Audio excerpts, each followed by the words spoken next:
Добар ден, почитувани гледачи. Следува Добриот доктор. Јас сум Александар Динев. Ви благодарам што сте со нас.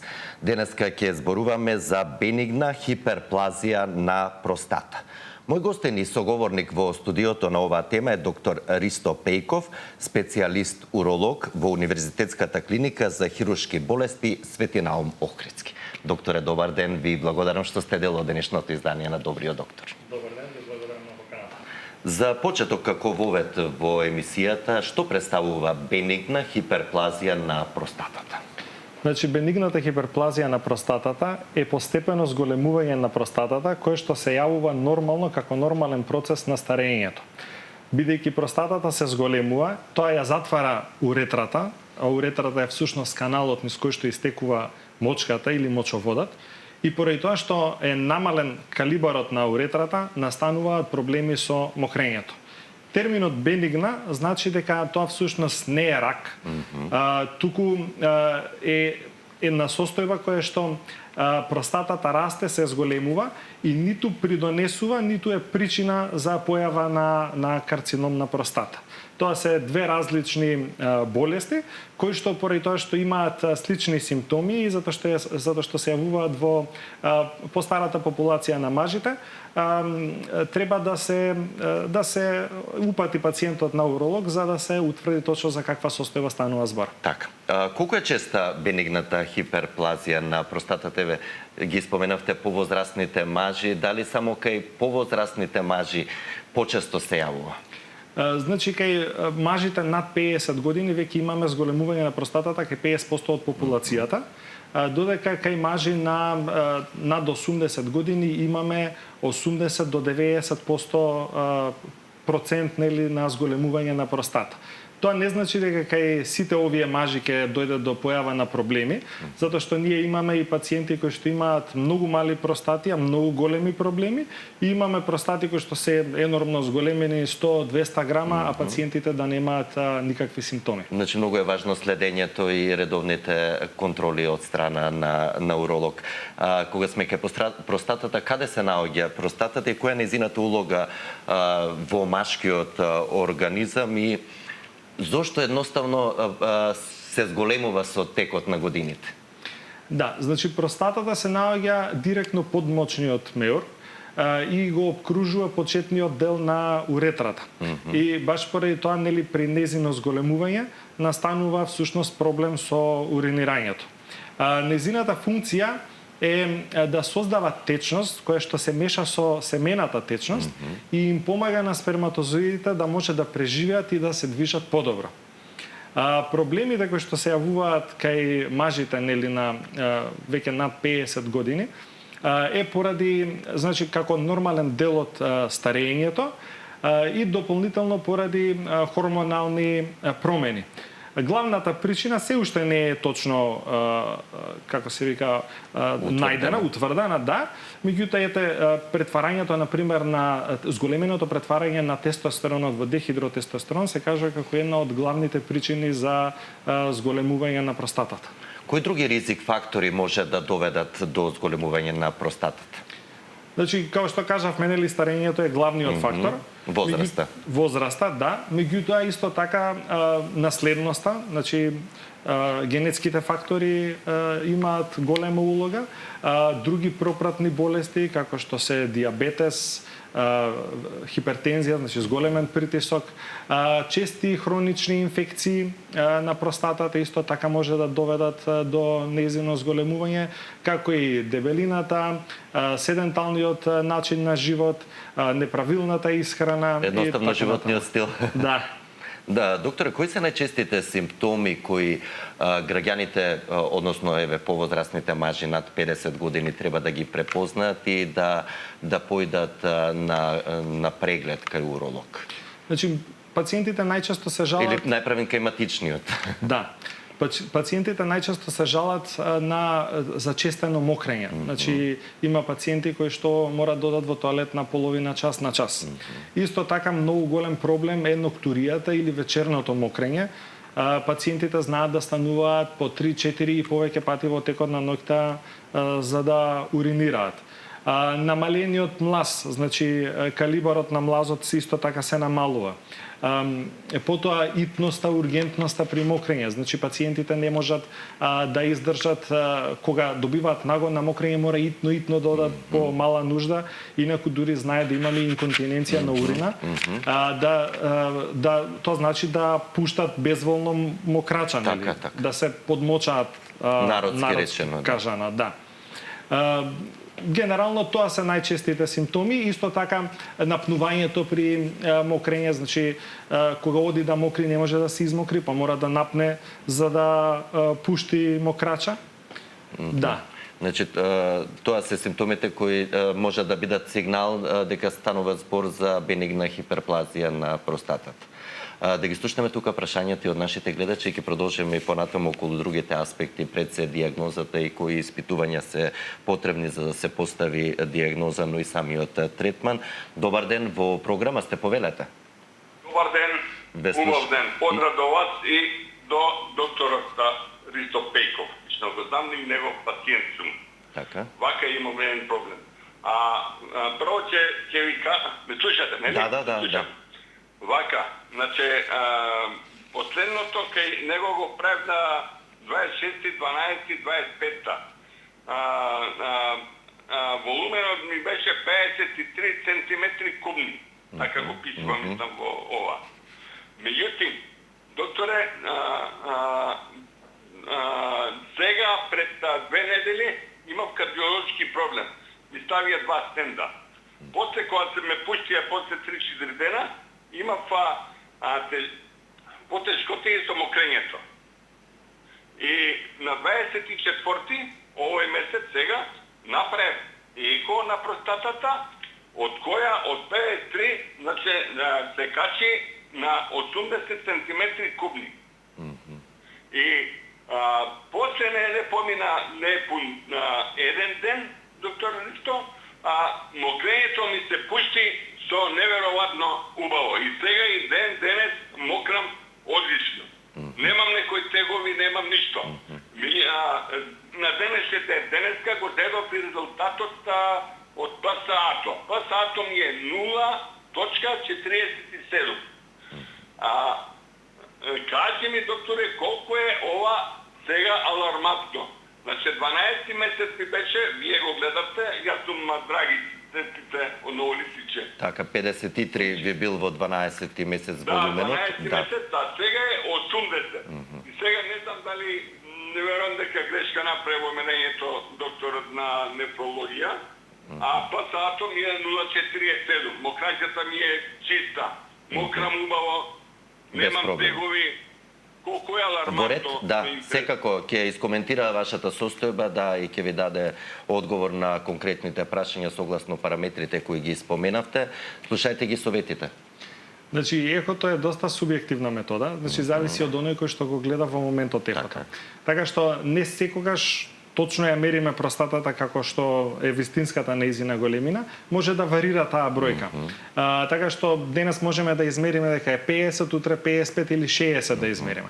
Дополнително пациентот кажува дека лежал на кардиологија, дека му биле ставени стентови, така што голема е веројатноста кај него да бил поставен уринарен катетер, поради што имаме надразба на простатата, можеби инфекција на простатата, поради тоа и му се влошиле симптомите, пораснала простатата, простатата расте кога ќе се воспали, значи станува едематозно воспалено ткивото, така што може заради тоа да била поголема простатата, волуменот на простатата. После откако се смирило воспалението, на пациентот повторно му се пуштило мокрењето, немал симптоми и се чувствува добро. ПСА-то е одлично, идеално, така што контрола би правеле веројатно за една година, колку за да може лековите да се еве кон крајот на годината, 12 месец, како што рече и минатата година е направена. Доколку имаме следен гледач, добар ден, во програма сте, повелете. Ало, добар ден. Добар ден. Вака се поздрав до докторот, поздрави до водителот, а уште малку и водителот може да стане доктор. Малко шега, вака тоа. Јас сум 76 годишен човек. 15 ноември 2004 година во во Тетовскиот медицински центар ми направија лазерска операција. Морам да го спомнам докторот Флорин Деари, кој што доктор врвна струка. За 45 минута што беше проблемот, мочните канали биле се запушени. Кога 45 минути ме очисти се, последно 7 дена таму стоев и да ви кажам дека денеска се осеќам како 30 години помлад. Немам никаков проблем, ништо со мокрењето, пиење, лекој не пијам ништо. И затоа би советувал сите овие што ги рекламираат лекови на телевизија, бабини, дедови од таму, од вамо. И јас пробав со едни, меѓутоа не оди. Затоа секого би советувал. Нека се обратат кај вакви, кај докторот, ете тој што го гледат. Сигурно докторот знае повише и од тие што и произведуваат лековите и све. Еве, ја ти кажувам дека нека се обрата кај докторот и тоа без операција, со лазерски терми, 45 минути не осетив ништо и денеска не знам што да му дадам на докторот. Рековте дека 2004 ви е интервенцијата? Ите докторот само да прашам од дошто дошло кај мене тоа да се мочните канали све запушени и дали може пост операцијава пак да ми се понови. Ви рекоа што е причината за запушувањето, песок или каменчиња? Да, очигледно гледачот се исклучи. Не сум исклучен, ништо не ми рекоа, само ја го прашав дали има нешто, мислим од тоа лошото, рече ова ќе биде испратено на патологија, ама фала Богу, чисто било све. Сега тоа ме интересирало дошто е, а они не ми кажа ништо дошто. Во ред, нека продолжи така, секој добро, господине. Да, ќе добиете одговор што може да биде причината за запушувањето на мочните канали. Значи, од овие малку информации што ги добивме, најверојатно станува збор баш за проблеми со простата, зголемена простата. Најверојатно е направена ендоскопска метода, ТУРП е како златен стандард за оваа процедура и верувам дека и таму ја работеле. Не верувам дека баш било лазерско, меѓутоа за да им објасниме на пациентите која е методата, најлесно е некогаш лазерско да им кажеме. Да. Така најлесно се разбира. Така што била отстранета најголем дел од простатата и сега пациентот може убаво да мокри. Генерално после операција се дава некоја сигурност дека наредни 5 до 10 години пациентот нема да има проблеми.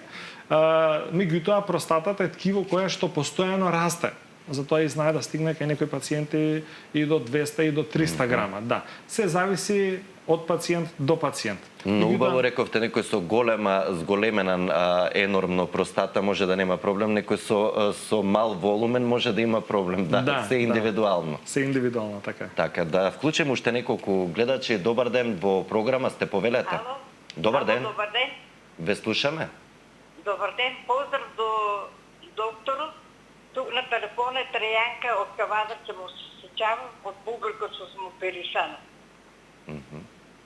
Сакам да го поздравам и се најбавото. Го прашам дали во јули е на работа. Треба да додам на контрол. Во јули, да. Да. Во ред, да. Дали сте на одмор или на работа во јули месец? Поздрав до пациентката. Во јули ќе сум на одмор, во август ќе сум на работа, може слободно да дојде. Така, контролата, закажете си ја во август. Секој добро, господјо. Дали имаме следен гледач или гледачка? Добар ден. Добар ден. Ве слушаме, во програма сте, повелете. Поздрав до водителот и до докторот.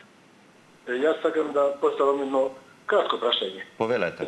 2-3 години, сега не знам точно датум, некоја беше есен, знам, мислам дека пред 2 години бев опериран од простата.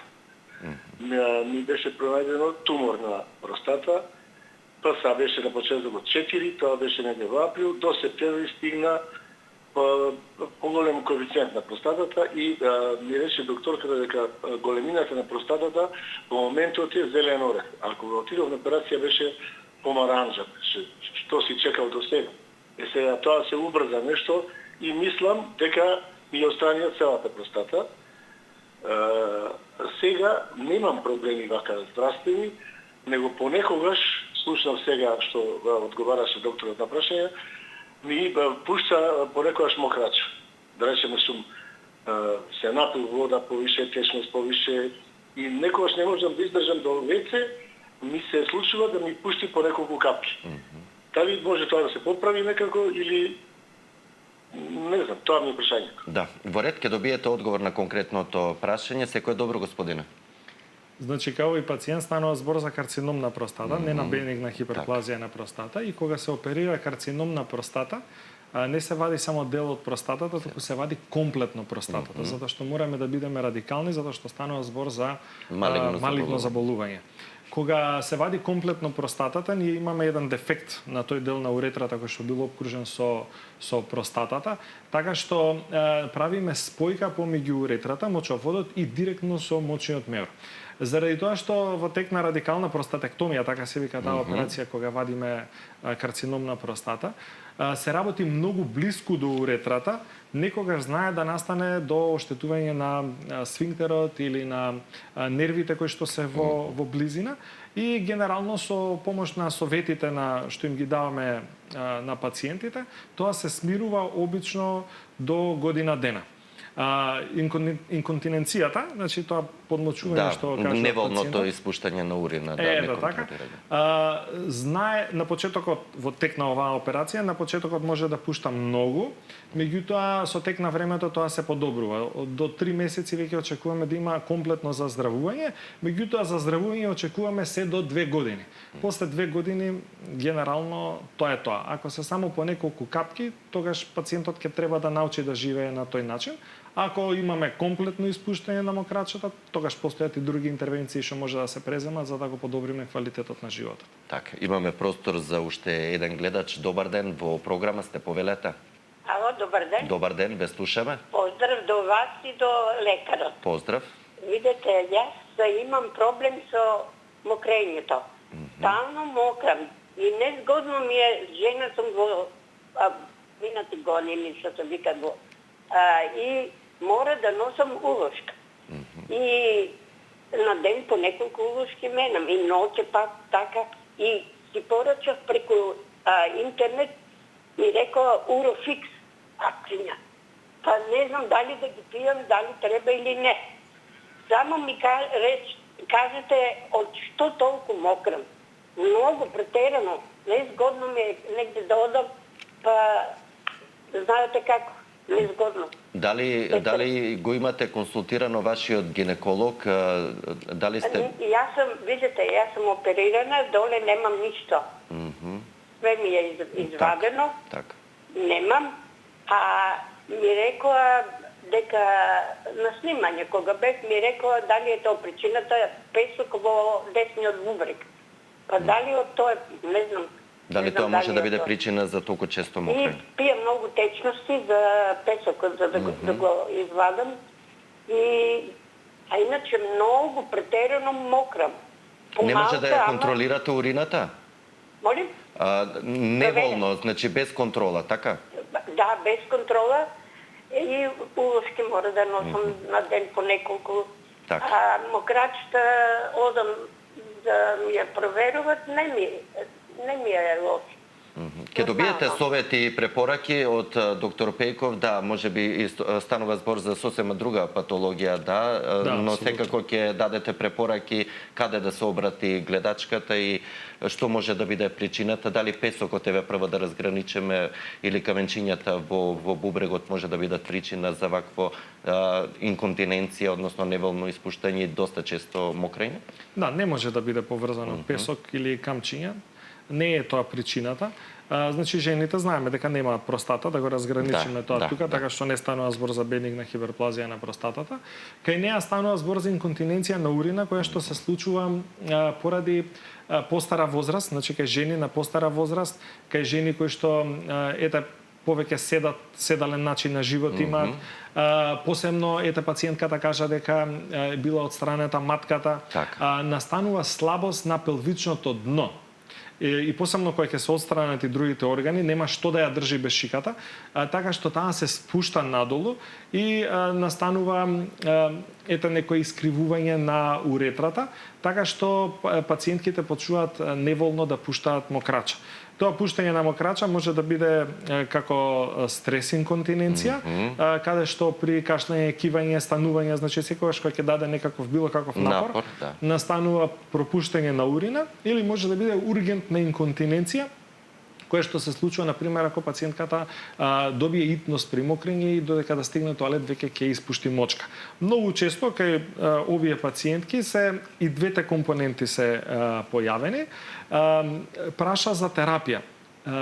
Ова состојба се лекува само кај ургентната инконтиненција. Само тогаш се даваат таблетки со лифенацин, кои што помагаат да се релаксира бешиката со цел да задржи повеќе мочка и да може да пациентката да стигне до тоалет. Инаку стрес инконтиненцијата може да се лекува исклучиво со операција. Хируршки. Да, дали ќе биде тоа подигање на бешика, дали ќе биде тоа подигање на уретрата, сега имаме минимално инвазивни методи, кои што доста им помагаат на пациентите. Има посебен одел на клиниката за гинекологија и акушерство, токму за вакви случаи за пациентки кои имаат ваков проблем, како и го споѓава, може да се обратат на клиниката ГАК, гинеколошко-акушерската клиника. Да, и таму, меѓутоа сега почна на клиника за урологија, баш има сега еден случај со гостин од Турција, каде што беа поставени слингови, некои минимално инвазивни методи, со цел да се подигне уретрата и да држи... се отстрани проблемот. Ето така, да. Да се вратиме на нашата денешна тема, бенигната хиперплазија на простата. Стигнавме до диагностиката, слушнавме и од самите гледачи неколку диагностички методи, ехо, ПСА, значи, што се е потребно за да поставите диагноза и колку е важен самиот физички, односно физикален преглед? Значи, најбитно од се е првин да се направи муабет со пациентот, за да ги разбереме неговите симптоми и јачината на симптомите што ги има. Така што анамнезата и историјата на болеста ни се многу важни. После тоа, следно што треба да направиме е лабораториски анализи, каде што се испитува урината, за да видиме дали има некои промени во урината, и се прави анализа на крвта или ПСА.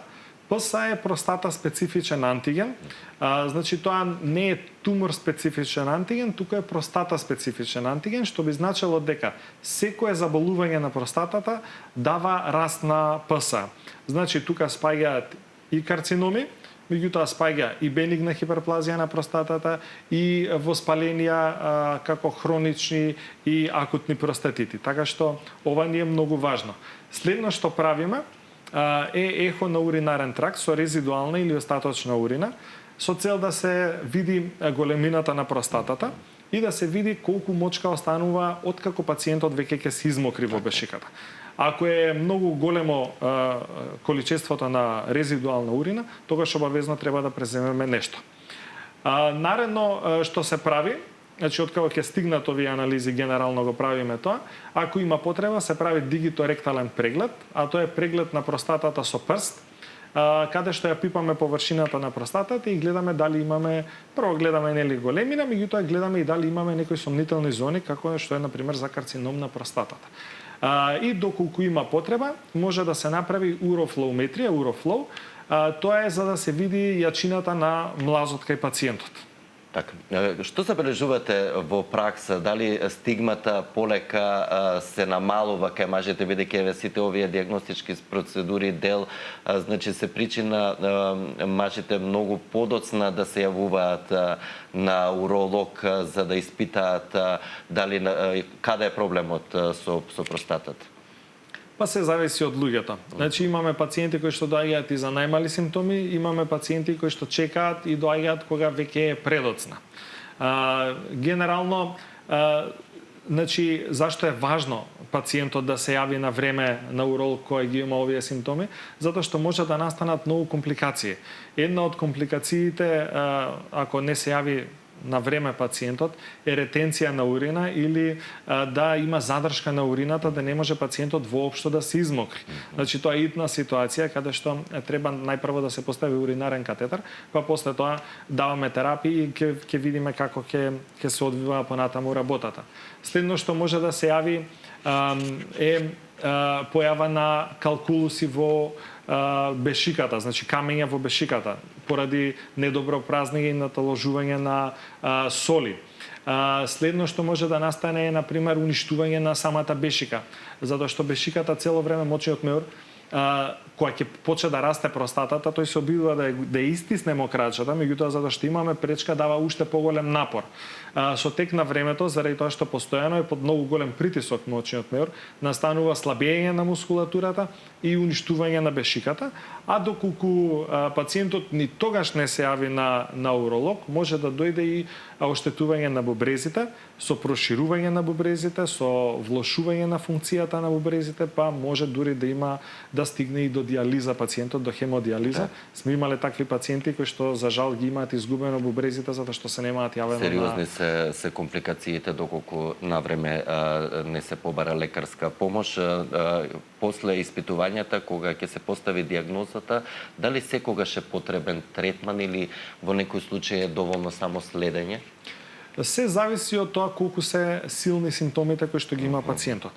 Ако станува збор за благи симптоми, кои што на пациентот не му пречат при секојдневното функционирање, тогаш можеме да пробаме само со следење, може би некој препарат на билна база и промена на начинот на живот. Стилот на живот. Меѓутоа, доколку станува збор за умерени или за силни симптоми, тогаш потребно е пациентот да започне со медикаментозен третман, или доколку овие симптоми не се решат дури ни со медикаментозен третман, тогаш доаѓа време за оперативен третман.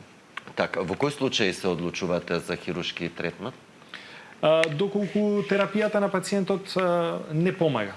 Значи ги прима пациентот сите лекови кои што му се препишени, меѓутоа се уште станува 3-4 пати навечер, млазот е слаб или на пример доколку имаме остаточна урина многу над 50 мл во бешиката да останува после мокрење, доколку имаме создавање на камен во бешиката, оштетување на мочниот меур или оштетување на бубрезите, чести инфекции, крварење од простатата. Значи тоа се сите знаци дека е време за хируршки третман. Какви современи процедури користите при третманот, односно хируршкиот третман при вакви состојби? Значи, во денешно време многу ретко се одлучуваме за отворен пристап. Најчесто користиме ендоскопски методи. Минимално инвазивни ендоскопски методи. Значи, златен стандард за ова состојба е ТУРП или трансуретрална ресекција на простатата, каде што со помош на струја земаме и ја сечеме парче по парче простатата преку уретрата, значи преку каналот на мочниот меур влегуваме, значи нема резови, нема ништо. Исто така во светот, и кај нас постојат методи за енуклеација на простатата со помош на ластер, значи се користи холеп или тулеп, каде што исто се вади простатата и со оваа процедура имаме одлични резултати, посебно за поголеми простати. Меѓутоа исто постојат и други минимално инвазивни методи кои што се употребуваат само кај селективни пациенти, например уролифт или аквавапоризација на простата. Значи имаат подобрување, меѓутоа реално го немаат ефектот кој што се постигнува со овие двете претходно кажани методи кои што се златен стандард. Овие процедури, најминимално инвазивните, се користат обично кај пациенти кои што сакаат побрзо да си одат дома, значи да има побрзо заздравување, да имаат зачувана ејакулација на простата после операција. Да, инаку генерално ги препорачуваме овие процедури. Дали се болни, тоа би ги интересирало и гледачите, овие процедури, конкретно најчесто применуваните првите две? Или се оди како класична операција со анестезија? Да, значи се дава или општа анестезија или спинална анестезија, во кичма се боцка, така што пациентот не чувствува ништо. После операција останува 1 до 3 дена, каде што се носи катетер, нели, за да се прво да се сопре крварењето, кое што нормално го имаме, а втора работа е за да се намали отокот кој што настанува веднаш после операција, потоа се вади катетерот и пациентот може да си оди дома, значи за 1 до 3 дена во зависност од големина на простата, од случај. За здравувањето на пациентите за 2 недели веќе можат да си функционираат нормално, додека комплетно оправување е отприлика за 4 до 6 недели. Така, споменавте во делот методите, најчест избор на пациентите поради да си ја задржат сексуалната функција. Дали останатите третмани можат да влијаат врз еректилноста, односно сексуалната функција, доколку се применува некој од третманите? Генерално немаат проблем пациентите ниту после операција, ниту со помош на лековите кога станува збор за ерекција. Скоро сите пациенти си имаат нормални ерекции. Главниот проблем после овие процедури или после дел од медикаментите што ги даваме е ретроградната ејакулација. Тоа значи дека пациентите кога имаат оргазам немаат семена течност, што значи дека немаат сперма. Не дека немаат, туку едноставно семената течност наместо да излезе надвор, затоа што при операција немаме веќе врат на мочен меур, а при медикаменти е релаксиран вратот на мочниот меур, значи семената течност место да излезе надвор оди внатре во мочниот меур, меѓутоа потоа се isfrла таа со при наредното мокрење. Така што проблем некој физички не е, освен, например, ако пациентот сака да е плоден, нели, да сака деца да има. Да, тоа за кај помладите пациенти почесто, да, им се нудат опции при разговор во зависност од потребите на пациентот и се одлучувате за каков пристап. Докторе, бидејќи сме пред самиот крај од емисијата, кога е вистинското време еве мажите да побараат помош кога станува збор за простатата? Штом се јават некои од симптомиве што ги кажавме, значи за честено мокрење на пола час или да почнат да стануваат по 3 до 4 пати навечер, на тој начин се нарушува и сонот, нели, на пациентите. Ако прават притисок кога одат во помала нужда за да можат да отпочнат со уринирањето, ако имаат ургентно стипност при мокрење или инконтиненција, тогаш време е да се јават на лекар. Многу е битно посо време да се јават, затоа што кога многу се чека, симптомите стануваат полоши и имаме и компликации, така што колку порано се јават, толку шансите за комплетно опоравување се поголеми. Да, и ќе се задржи на медикаментозен третман, нема потреба од хирушка интервенција. Докторе, постојат ли мерки за превенција, за да не дојде до влошување на состојбата?